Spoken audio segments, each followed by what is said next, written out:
భరత మహాశైలికి విజ్ఞప్తి, ఈ చిత్రాన్ని ఇంత పెద్ద విజయాన్ని అందించిన తెలుగు ప్రేక్షక మహాశైలందరికీ థ్యాంక్ యూ సో మచ్ అండి.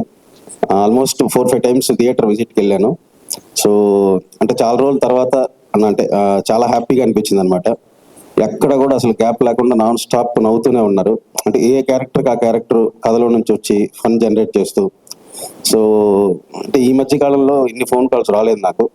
అందరూ కూడా ఫోన్ చేసి చాలా బాగుంది కామెడీ, నాన్ స్టాప్ నవ్వుకున్నాము, చాలా ఆర్గానిక్గా ఉంది ఫన్.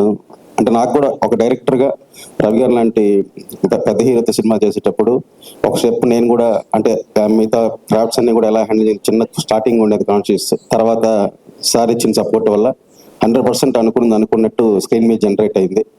సో యాజ్ ఎ డైరెక్టర్గా నాకు కూడా ఏంటంటే ఒక స్టెప్ పైకి ఎక్కగలిగాను. అంటే వీడు జెన్యున్ మ్యాటర్తో పాటు కామెడీ కూడా బాగా హ్యాండిల్ చేయగలడు, ఇంతమంది యాక్టర్స్ని పెట్టుకొని కూడా అని.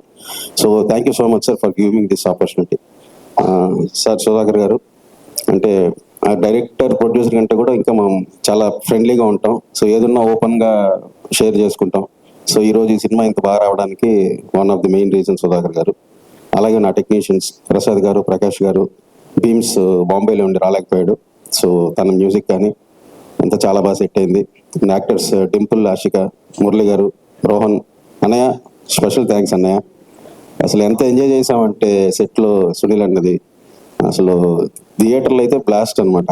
క్రికెట్ కామెంటరీ సీను, ఆ తర్వాత ఊళ్ళో భీమవరంది. సో చాలా ఎంజాయ్ చేశారు హోటల్ ఎపిసోడ్ అన్నీ కూడా. చాలా హ్యాపీగా ఉంది. సో థియేటర్కి వెళ్ళండి, సినిమా చూసి ఖచ్చితంగా ఎంజాయ్ చేస్తారు. Thank you so much. ఏంటి అంతేనా? బ్లాక్ బస్టర్ మీట్లో ఏమైనా 2 స్టెప్లు వేస్తారేమో అనుకున్నాం.